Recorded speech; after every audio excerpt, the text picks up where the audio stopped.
여러분, 오늘은 우리 그리스도인들에게 아주 뜻깊고 축하할 날이죠. 네, 아시다시피 오늘은 크리스마스예요. 우리 아기 예수님께서 2000년 전에 우리 베들레헴의 말구유에서 탄생한 날입니다. 오늘은 전 세계 그리스도인들이 예수 예배를 통해서 그리스도의 오심을 축하하고 기뻐하는 아기 예수의 생일 잔칫날이에요. 그래서 여러분, 그래서 오늘은 우리가 크리스마스 선데이, 우리가 메리 크리스마스 하잖아요. 자, 우리 옆에 분들한테 다시 한번 했으면 좋겠습니다. 메리 크리스마스. Please say 메리 크리스마스. 메리 크리스마스. 자, 메리 크리스마스. 자, 여러분, 크리스마스입니다. 크리스마스. 크리스마스를 생각할 때, 여러분 보실 때 크리스마스에는 여러 가지 특징들이 있어요. 수많은 특징들이 있는데 여러분들이 보시기에 크리스마스 중에 가장 중요한 특징이 있다면 뭐가 있을까요? 사람들마다 여러 가지 얘기가 다르겠죠? 저는 크리스마스를 이렇게 말하고 싶어요. 크리스마스의 특징 중에 큰 중요한 하나는 크리스마스에는 수많은 이야기들이 있습니다. 그러니까 많은 이야기들이 있다라는 거예요. 많은 스토리가 있다라는 거죠. 자, 여러분, 예를 들어서 크리스마스와 관련된 이야기로는요, 마태복음을 보면 이래요. 마태는 뭐라고 얘기하냐면 동방박사가 별을 보고 찾아온 이야기를 나누죠. 동방박사가 찾아오는 거예요. 2000년 전에 어느 날 밤 베들레헴 위에 밝은 별이 뜨잖아요. 그리고 그 별을 본 후에 그들은 여행을 시작하고 이스라엘에 도착합니다. 그리고는 헤롯 왕을 찾아가서 그리스도가 어디 있냐고 물어보고 예수님을 만난 다음에 황금과 유황과 그리고 모략을 성탄 선물로 바칩니다. 근데 잘 아다시피 그렇게 헤롯 왕을 찾아가서 물어보는 것이 화근이 되죠. 당시 유대 지역을 통치했던 헤롯 왕이 유대인의 왕으로 오실 아기 예수를 정치적인 경쟁자로 여겨서 2살 이하의 남자아이는 모두를 죽여라, 이 명령이 떨어지죠. 그래서 그런 일이 벌어지니까 여러분, 그 아기 예수가 결과적으로는 요셉과 더불어서 함께 헤롯의 대참사를 피해서 도망가죠. 그래서 애굽에 피신하는 그런 이야기가 나옵니다. 크리스마스와 관련해서 누가복음을 보면 누가 또한 굉장히 많은 이야기들을 전해줘요. 누가는 당시 로마의 황제 가이사가 이제 영을 내려서 다 호적하게 합니다. 다시 말해서 인구 조사를 하는 거죠. 그 명을 지켜서 마리아와 요셉이 베들레헴으로 그렇게 호적하기 위해서 떠난 이야기, 그리고 베들레헴에 도착해서는 말구유에서 마국간에서 출산한 이야기, 그리고 그 아기를 강보 그 말구유에 누인 이야기, 그리고 또 이야기가 또 나와요. 목자들이 정말 어느 날 밤에 그 24일에 목자들이 천사들을 만나게 되고, 그리고 나서 아들 예수를, 그리스도를 탄생했다는 선포한 이야기를 듣고 거기 가서 경배한 이야기, 수많은 이야기들이 기록됩니다. 자, 그렇다면 여러분, 이게 무슨 말일까요? 크리스마스를 생각하면 수많은 이야기가 보여요. 자, 크리스마스에는 수많은 이야기가 있습니다. 이거는 도대체 무슨 말일까요? 여러분, 우리 삶을 한번 볼게요. 우리 삶. 우리의 삶이라는 게 뭘까요? 삶을 보았더니요, 삶도 사실은 이야기예요. 삶을 보면 수많은 이야기들로 가득합니다. 삶이란 한 아기가 태어난 이야기, 그리고 그 아이가 자라서 초등학교를 간 이야기, 고등학교를 간 이야기, 그리고 그 아이가 결혼을 하고 또 다른 아이를 낳는 이야기, 그리고 세월이 흘러서 무덤으로 들어간 이야기. 삶은 이야기로 가득하죠. 사실 삶 또한 이야기예요. 자, 그렇기 때문에 성탄도 이야기입니다. 삶도 이야기입니다. 이게 무슨 말일까요? 성탄이란 뭐냐면 하나님의 이야기가 우리의 삶의 이야기로 들어온 게 바로 성탄이라는 거예요. 성탄이라는 건 결국 하나님의 이 신비한 이야기가 우리의 삶의 일상적이고 평범한 이야기로 들어온 게 성탄이라는 거예요. 성탄은 바로 그래서 일상 속의 신비라는 거죠. 신비스러운 이야기가 일상의 이야기로 들어온 날이 성탄이거든요. 자, 그렇다면 성탄이 일상 속의 신비다. 자, 이게 무슨 말일까요? 일상 속의 신비다. 대부분의 사람들에게 신비, 미스터리, 이 신비라는 단어는요, 평범한 것과는 거리가 좀 멀죠. 신비한 것은 평범할 수 없다라는 거예요.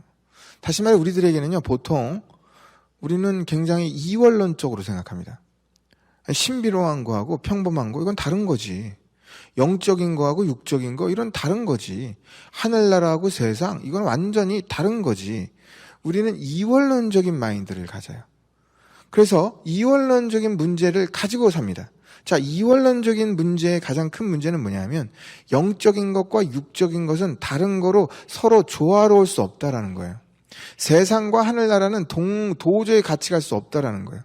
그리고 언제나 이 세상적인 것보다는 하나님의 나라께 더 좋고, 육적인 것보다는 영적인 게 더 좋고, 그리고 일상보다는 뭔가 신비스러운 게 더 좋은 거야. 이게 이원론적인 마인드가 갖고 있는 문제점입니다. 자, 그렇다면 이런 이원론에 대해서 성경은 뭐라 그럴까요?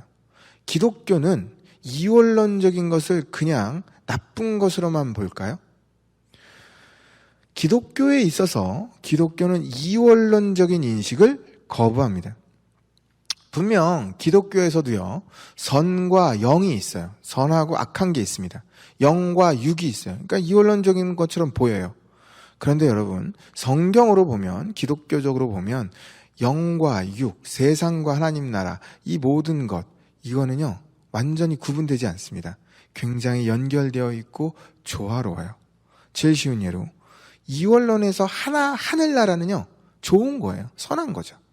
하늘나라는 영적인 거예요. 그러니까 하늘나라는 사랑스러운 곳이에요. 그게 이원론에서 보는 개념입니다. 반대로 이 세상은요, 세상은 뭐예요? 나쁜 곳이죠. 죄가 많은 곳이죠. 악한 곳이죠. 그러니까 이 세상은 이원론적으로 보면 절대로 사랑하지 못할 곳, 사랑스럽지 못한 곳입니다. 자, 그렇다면 성경에서는 어떻게 할까요? 하나님의 나라는 사랑스러운 곳이죠.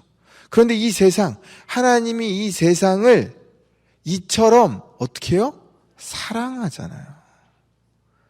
하나님의 견지에서 보면 하나님의 나라와 이 땅 모든 것이 연결됩니다. 이 세상도 사랑스러운 곳이 되죠. 자, 예수님을 볼게요. 예수님 자신을 보아도요, 이원론적으로 보면 영과 육은 구분됩니다. 이거는 도저히 같이 갈 수가 없는 거예요. 그런데 예수님을 보면 예수님 안에는 영이 계시죠. 그래서 예수님은 하나님의 아들입니다. 그런데 예수님 안에는 동시에 육이 있어요. 그래서 예수님은 동시에 인자, 사람의 아들이라고도 불리죠. 그리스도 안에서 영과 육은 서로 이원론적으로 대치하지 않고 조화를 이루고 있다는 거예요. 여러분, 성육신의 신비가 바로 여기에 있습니다. 성육신의 신비는 더 이상 하나님의 나라와 인간의 세상이 서로 대치돼 가지고 완전히 구분되어지는 것이 아니라 아기 예수님의 탄생으로 하늘의 신비가, 그 신비로운 이야기가 우리의 세상, 우리가 살고 있는 이 평범한, 일상적이고 평범한 이곳의 이야기로 들어온다는 거예요. 예수 그리스도는 육의 몸을 가지셨어요. 이게 무슨 말이냐? 육은 악하다, 육은 죄다 라는 개념이 예수 그리스도의 성육신을 통해서 무너집니다. 육과 영은 적대적인 관계가 아니라 이제는 예수님 안에서 거룩해질 수 있고, 예수님 안에서 하나님의 신비를 받아들여서 얼마든지 거룩한 신비스러운 하나님의 자녀로 하나님의 나라를 이 땅에서부터 누리면서 살 수 있다라는 거예요. 그렇게 여러분, 진짜 신비롭다, 진짜 미스테리하다. 이 미스테리가 뭘까요? 신비의 정의. 신비의 정의는요, 신비라는 것은 단순히 어떤 기적이, 어떤 미러클이 일어나는 게 아니에요. 신비라는 것은 오히려 영이 육으로 들어와서 이 육을 변화시키고, 그래서 의롭고 거룩하게 만들어서 우리가 하나님의 자녀로 쓰임받게 되는 거, 이게 신비죠. 신비란 하나님의 영이 이 땅에 들어와서 이 땅을 변화시키고 하나님 나라를 확장해가는 거, 이게 신비죠. 하나님의 이야기가 우리의 이야기 속으로 들어온 거예요. 이게 신비죠. 하나님의 영이 우리 안에 들어온 거, 일상으로 들어온 거, 이게 신비죠. 여러분 생각해 볼게요. 이게 너무 신기하지 않나요? 이게 너무 신비롭지 않나요? 성육신의 신비가 어떤 거냐면, 여러분 2000년 전에 마리아가 임신을 합니다. 그렇죠? 임신을 해서 이렇게 배가 이렇게 나왔어요. 여러분, 여인의 배가 나왔어요. 임신을 해가지고. 이거 신비로운 거예요? 아니에요? 굉장히 신비로운 거죠. 굉장히 신비로운 건데, 사실은요, 생각해보면은, 사실 굉장히 일상이죠. 병원 가보세요. 산부인과 가보세요. 굉장히 많아요. 우리가 다 아기를 낳고, 여기에 임신하게 되는 거 굉장히 일상이에요. 굉장히 많은 사람들이 벌어지는 겁니다. 그런데 여러분 참 신기한 건 뭐냐면, 그렇게 우리들한테는 아주 익숙한 한 여인이 임신을 해서 배가 나온 거 굉장히 익숙한 이야기인데요. 그런데 마리아라는 그 여인이 배가 나왔는데 이게 일상이고 익숙한 건데 그 배에는 누가 들어있어요? 예수님, 바로 신비가 들어있습니다. 신비라는 게 어디에 있을까? 많은 사람들이 신비를 찾아다녀요. 신비, 기적을 찾아다니는데 기적은 어디 있었냐 하면 우리들이 굉장하게 익숙하게 보고 있는 그 한 여인의 배가 부른 그 안에 신비가 들어있어요. 여러분, 신비는 굉장히 가까이 있습니다. 일상에 있습니다. 여러분의 삶 속에서 일상에서 벌어지고 있는 그 놀라운 예수님의 흔적들, 예수님의 자취들, 그 예수님을 놓치지 마시고 여러분의 삶에서 예수님을 만나고 신비를 만나고, 그래서 여러분의 삶이 기쁨의, 아기 예수님의 기쁨이 충만할 수 있기를 주님의 이름으로 축복드립니다. 2000년 전에요, 당시 유대나라에는, 이 유대나라가 로마 제국의 식민 통치에 있었잖아요. 근데 그 로마 제국의 식민 통치를 보면 참 너무 안타까운 게 있어요. 그 당시 때 로마 제국 때 글래디에이터가 있었습니다. 글래디에이터, 검투사죠. 근데 이 검투사들이 여러분 세상에 한 달에 3만 명이라는 검투사가 다른 검투사와 싸우거나 맹수와 싸우거나 그래서 그 원형 경기장에서 싸움을 벌이다가 피투성이가 되어 죽었어요. 한 달에 3만 명이에요. 여러분 2000년 전에 그곳에서 피비린내 나는 이 죽음의 모습은 너무나도 일상적인 모습이었어요. 이 피비린내 나는 게 일상이었어요. 그런데 그 당시 유대의 분봉왕 헤롯이 아기 예수님의 탄생을 들으니까 어떻게 하냐 하면 정치적인 라이벌 의식을 느껴서 2살 이하의 아이는 다 죽여라, 피비린내 나게 합니다. 여러분, 피비린내가 진동해요. 2살 이하의 아이들이 다 죽어요. 그 죽음의 현장, 그 피비린내 나는 고통의 현장, 그 눈물의 현장, 그 비명의 현장 속에 누가 있었어요? 거기에 아기 예수님이 있습니다. 거기에 신비가 있죠. 이런 생각이 들어요. 우리들의 삶을 되돌아보면 우리들의 삶에도 솔직히 피비린내 나는 일들이 참 많아요. 너무 고통스러워요. 너무 아파요. 너무 괴로워요. 그리고 그게 너무나도 이 아픔이 계속 연속이 되고 고통이 연속이 돼요. 어찌할 바를 모르겠어요. 그래서 우리는 예수님을 찾고, 예수님 어디 있습니까? 왜 응답을 안 합니까? 울며 불며 우리는 그렇게 외쳐요. 그런데 여러분, 힘들고 어려울 때 기억하세요. 그 피비린내 나는 삶의 일상의 현장에 바로 그곳에 예수님이 계셨습니다. 바로 여러분의 삶의 그 아픔의 현장에, 여러분의 삶의 그 눈물의 현장에, 그 병들고 그 괴로운 그 현장에, 죽음의 현장에 바로 예수님이 계신 줄 믿습니다. 그렇기에 요한복음 10장 1절은 이렇게 기록해요. 내가 이것을 너희에게 이름은 너희로 실족하지 않게 하려 함이라. 돌부리에 걸려 넘어지는 것에서부터 가정이 파괴되고 사업이 망하는 경우까지 우리의 삶엔 실족할 일들이 너무나도 많습니다. 그러나 여러분, 실족하지 마세요.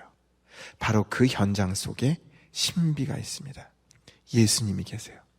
여러분의 눈이 띄어져서 예수님을 그 아픔의 현장에서 보셔서, 그래서 예수님과 함께 다시 일어나고 회복되는 여러분 모두가 되기를 주님의 이름으로 축복드립니다. 그렇기에 요한복음 16장 33절은 이렇게 기록해요. 세상에서는 너희가 환난을 당하나 어려움이 있어요. 아픔이 있어요. 근데 걱정 말래요. 그곳에 신비가 있대요. 예수님이 있대요. 그러니까 담대하래요. 내가 세상을 이겼고 여러분과 함께하고 계심을 믿습니다. 우리 모두 아픔의 현장 속에서, 눈물의 현장 속에서 쓰러지는 자가 아니라 일어나서 주님과 더불어서 승리하며 행복할 수 있는 주의 자녀 되기를 성탄절날 주님의 이름으로 축복드립니다. 누가복음 10장, 누가복음을 보면 2000년 전에 예수님께서 태어나셨던 밤, 목자들이 어느 때와 같이 양을 치던 이야기가 나와요. 여러분, 목자들이 양을 칩니다. 여러분, 목자들이 밤에 양을 쳐요. 양들과 함께 잠들죠. 자, 이게 무슨 말일까요? 그 목자들은 매일마다 밥을 먹고 매일마다 그곳에서 양들을 키우고 그게 자기의 삶의 현장이에요. 특별히 그게 자기의 직업의 현장, 일터의 현장입니다. 그 일터의 현장, 밤낮을 가리고 열심히 일했던 그 일터의 현장에 뭐가 있어요? 천사들이 들어옵니다. 다시 말해 신비가 들어오죠. 신비라는 게 어디 있을까? 기적이라는 게 어디 있을까? 많은 사람들이 이 일터는 너무나도 힘들어해요. 일터가 너무 힘들다는 거예요. 하루 평생을 일하다가 정말 뼈가 썩어지게끔 일하다가 너무나도 골병 들었다는 거예요. 어떤 사람들은 일하다가 정말 괴로워가지고 맨날 사직서를 꽂고 다닙니다. 그 일터의 현장에 누가 있었어요? 천사들이 들어옵니다. 천사들이 들어와서 이렇게 말을 해요. 무서워 말라. 보라, 내가 온 백성에게 미칠 큰 기쁨의 좋은 소식을 너희에게 전하노라. 오늘날 다윗의 동네에 너희를 위하여 구주가 나셨으니 곧 그리스도 주시니라. 여러분, 일터의 현장에 누가 있나요? 예수님이 계십니다. 천사가 들어옵니다. 우리의 삶에 어렵고 힘들고 우리의 일터가 너무나도 힘들고 어려워도 여러분 모두가 지치지 마시길. 그곳에서 이미 존재하고 있는 그 천사의 음성과 그 예수님, 아기 예수님을 만나시고 여러분이 무슨 일을 하든 어떤 곳에 계시든 항상 그곳에서 나와 함께 하시고 나를 일으켜 세워주시는 그 예수님을 일터의 현장에서 만나시고 그 일터를 천국으로 바꾸어가는 여러분 모두가 될 수 있기를 주님의 이름으로 축복드립니다. 예수님이 태어나신 마을은 베들레헴입니다. 그리고 태어나신 장소는 마구간이죠. 자, 이게 무슨 말일까요? 여러분, 베들레헴은요, LA 같은 도시가 아니에요. 베들레헴은 아주 조그만한 도시입니다. 아주 조그만한 타운이에요. 베들레헴은 굉장히 가난한 마을이에요. 헐벗은 마을이죠. 마구간. 우리 같은 경우에 마구간에서 애를 낳는다, 상상이 안 가죠. 마구간에서 애를 낳는다라는 건 그것은 정말 가난을 상징합니다. 상상할 수 없는 일이에요. 솔직히 여러분, 예수님이 그 당시 때 네로의 황제가 쓰고 있는 그 침실에서 원하면은 얼마든지 거기서 태어나지 않을 수 얼마든지 태어날 수 있었을 거예요. 그런데 예수님은 그렇게 하지 않습니다. 예수님은 왕실에서 태어나거나 굉장히 큰 로마라는 큰 도시에서 태어나는 게 아니라 예수님은 일부러 헐벗고 가난한 베들레헴을 택하시고 그곳에서도 가장 정말 빈민들만이 날 수 있는 정말 그런 마구간을 택하셔서 그곳에서 태어납니다. 헐벗고 가난하고 괴로울 때 예수님은 어디 있었냐? 바로 그 현장에 계십니다. 우리도 삶을 살면은 때로는 부족하다고 느껴요. 우리도 삶을 살면은 때로는 너무나도 부족하고 너무나도 헐벗었고 너무나도 가진 게 없다라고 느낍니다. 그래서 우리는 가진 게 없어서 불안하고 가진 게 없어서 괴롭고 힘들다라고 굉장히 답답하다고 느껴요. 그런데 여러분, 너무 거기에 매이지 말기를 축복합니다. 왜냐하면 예수님이 어디에 계실까요? 예수님이 바로 여러분이 헐벗은 그 장소, 여러분이 가난하다고 느끼고 부족하다고 하는 그곳에 계심을 믿습니다. 그곳에 바로 신비가 담겨 있어요.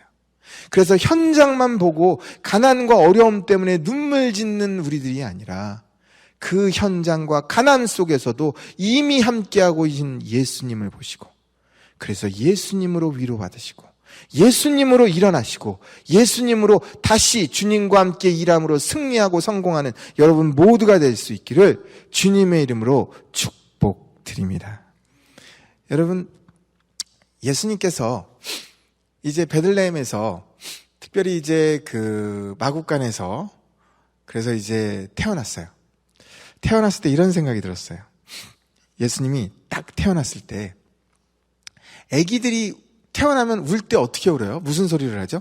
딱 태어나면 응애 하고 울잖아요. 응애 하고 울잖아요. 아기가. 그렇죠? 자, 여러분 질문이 있습니다. 질문은 예수님이 태어났을 때 그 마국간에서 예수님이 응애 하고 울었을까요? 안 울었을까요? 여러분, 예수님이에요. 하나님의 아들입니다. 자, 예수님이 태어났을 때 응애하고 울었을까요? 안 울었을까요? 당연히 우시죠. 이게 신비예요. 하나님의 아들이에요. 그 신비가요, 일상으로 들어오는데, 여러분, 아기 울음소리, 응애하는 소리, 여러분 이거 굉장히 평범한 거잖아요. 솔직히 얼마나 많이 들어요? 병원 가보세요. 아니면 애들 있는 데 가보세요. 유치원 가보세요. 응애하는 애들 널렸어요. 응애 소리 너무 많아요. 그런데 그 응애하는 그 일상의 소리 속에 누구의 응애가 들어가 있어요? 예수님의 응애가 있어요. 신비로운 응애가 있어요. 신비로운 울음이 있어요. 여러분, 신비는 어디 있을까요? 많은 사람들이 신비를 찾아서 이곳저곳을 다녀요. 기적을 찾아서 다녀요. 자기는 기적을 한 번만 봤으면 좋겠고, 기적만 경험하면 자기는 살겠대. 자기는 더 잘 믿겠대요. 그러면 다 해결할 수 있을 것 같아. 여러분, 기적은 이미 여러분이 거하고 있는 모든 곳에 있습니다. 예수님이 아기들이 울고 있는 그 응애 속에 이미 들어있어요. 누군가가 배가 나와 있는데 그 배가 나와 있는 그 속에 예수님의 신비가 이미 들어가 있어요. 가난한 곳, 정말로 굶주린 곳, 그곳에 이미 예수님이 들어가 계세요. 그리고 피비린내 나고 고통의 현장 속에 이미 예수님이 계십니다. 신비는 우리들의 삶 가운데 이미 들어와 있어요. 여러분의 눈이 띄어져서, 그래서 크리스마스를 맞아서 내 안의 삶에 복잡하게 연결되고 부족하고 심지어 너무나도 평범한 이 울음 속에서도 예수님을 발견하시고 예수님과 동행하시고, 그래서 웃으면서 승리하는 우리 모두가 될 수 있기를, 행복한 성탄절을 맞기를 주님의 이름으로 축복드립니다. 이제 말씀을 정리합니다. 여러분들에게 가장 평범한 게 무엇이 있나 한번 생각해 보세요. 여러분들한테 가장 평범한 게 뭔가요? 가장 평범하다. 자, 일상에서, 여러분의 데일리 라이프예요. 여러분의 일상에서 여러분이 제일 가장 자주 만나는 사람이 누구예요? 가장 흔한 사람. 여러분이 제일 많이 이야기하고, 제일 자주 만나고, 제일 같이 밥을 먹고, 제일 자주 같이 잠을 자고, 그게 누구예요? 가족이죠. 제일 흔한 사람이에요. 가장 일상이에요. 여러분, 진짜 행복한 사람은요, 하나님의 사람은 누구냐 하면 일상이 행복한 사람이에요. 일상에서 신비를 보고 일상에서 신비를 경험하고 그 신비로운 가운데서 행복을 누리고 기뻐할 줄 아는 사람이에요. 다시 말해 하나님의 사람은 가정에서 행복합니다. 우리 가장 최근에 결혼한 우리 스티브, 수잔나 가정, 주님의 힘으로 행복하기를 축복합니다. 하나님의 가정은 행복한 가정이에요. 여러분 행복하셔야 돼요. 하나님의 사람은 행복한 가정이에요. 예전에 한국의 그 K-팝이죠. K-팝 아이돌 그 가수 중에 샤이니가 있었습니다. K-팝 그 아이돌 그 샤이니라는 어떤 그 보이 그룹이 있었는데, 이 보이 그룹 중에 리드싱어예요. 그 리드싱어라 아주 유명했습니다. 아주 유명한 친구가 종현이라는 친구가 있었어요. 근데 이 종현이라는 친구가 너무나도 안타깝게도 너무 인기가 많았거든요. 되게 유명했거든요. 근데 이 종현이라는 친구가 우울증으로 자살을 했어요. 20대 중반밖에 안 됐는데 너무 안 됐죠. 근데 이게 기사가 나왔는데, 제가 기사를 봤는데 너무너무 이게 가슴이 너무나도 안타까운 거예요. 무슨 일이 있었나 이렇게 보았더니, 얘가 죽기 전에 가족을 만난 거예요. 이제 가족을 만나가지고 엄마하고 누나하고 같이 만난 거예요. 엄마하고 누나를 만나가지고 물어봤대요. 뭐라고 물어봤냐면, 엄마, 누나, 엄마하고 누나는 행복해? 이렇게 물어봤대요. 죽기 전에. 여쭤볼게요. 여러분은 행복하시나요? 아, 이거 큰일 났네. 자, 다시 여쭤볼게요. 여러분, 행복하세요? 그쵸? So, are you really happy? Amen. 그쵸? 여러분 정말 행복하셔야 돼요. 근데 종현이가, 이 가수 아이돌 이 종현이가 뭐라 그랬냐면, 엄마 아빠가 엄마하고 누나한테 행복해 그랬더니 엄마하고 누나가 답을 한 거예요. 응, 우리 행복해. 그렇게 답을 한 거예요. 그랬더니 이 자살한 이 종현이가 뭐라 그랬냐면, 그래? 엄마하고 누나는 행복해? 그럼 나도 좀 행복하게 해줘. 이렇게 얘기한 거예요. 그리고 얼마 후에 자살했습니다. 여러분, 부모 입장에서, 누나 입장에서 나는 행복하다 그랬는데 나도 좀 행복하게 만들어줘. 그 이야기를 듣고 얼마 후에 자살한 거야. 얼마나 그게 부모 입장에서는 정말 억장이 무너졌을까요? 저는 그걸 보면서 생각이 들었어요. 여러분, 행복이라는 게 뭘까요? 왜 엄마가 행복하고 왜 누나가 행복했을까? 종현이가 있다라는 게 행복한 거예요. 여러분, 진짜 행복이라는 게 뭐예요? 내 사람이, 내가 사랑하는 남편이 있는 거야. 이게 행복한 거 아니에요? 내가 사랑하는 아내가 그 자리에 있는 거예요. 내가 사랑하는 아들이, 내가 사랑하는 딸이, 내가 사랑하는 부모님이 그냥 그 자리에 있는 거야. 그게 행복이잖아요. 내가 사랑하는 사람과 같이 밥 먹을 수, 이게 행복이잖아요. 행복이라는 게 도대체 뭐예요? 행복이라는 저 멀리서 무엇인가 대단하게 특별한 일이 벌어지는 게, 그게 행복인가요? 여러분은 그런 행복을 찾나요? 예수님이 어디에 들어오셨나 봤더니 아기들이 그렇게 울고 있는 그 응애라는 현장에, 너무나도 일상의 현장에 들어와서 그 응애가, 그 울음소리 하나가 아주 신비롭게 합니다. 그 일상이 행복이 되는 거예요. 아기가 여기서 임신을 했는데 이 일상이 아주 평범해 보이는 한 여인의 배부름이, 이게 행복이 되는, 이게 신비로움이 되는 거예요. 여러분, 신비로움은 무엇일까? 어느 날 여러분, 요셉과 마리아가 결혼을 해요. 근데 그 결혼을 했는데 그 가정에 예수님이 계신 거예요. 신비가 가정 속에 있는 거예요. 여러분의 가정에 신비가 있습니다. 여러분의 가정에 예수님이 계세요. 엄마의 얼굴에, 아빠의 얼굴에, 아들과 딸의 얼굴에, 남편과 아내의 얼굴에, 여러분의 가정 속에 신비가 들어 있어요. 여러분 모두 아기 예수님이 오신 성탄절을 맞아서 멀리서, 이상한 곳에서 기적을 발견해야만 행복할 것이 아니라 이미 여러분이 누리고 있는 이 수많은 관계 속에서, 가정 속에서, 교회 속에서 행복을 찾으시고 신비를 만나시고, 그래서 오늘 하루도 여러분이 함께하고 있는 가정과 더불어 우리 교인과 더불어 마음껏 기뻐하고 마음껏 행복하기를 주님의 이름으로 축복드립니다.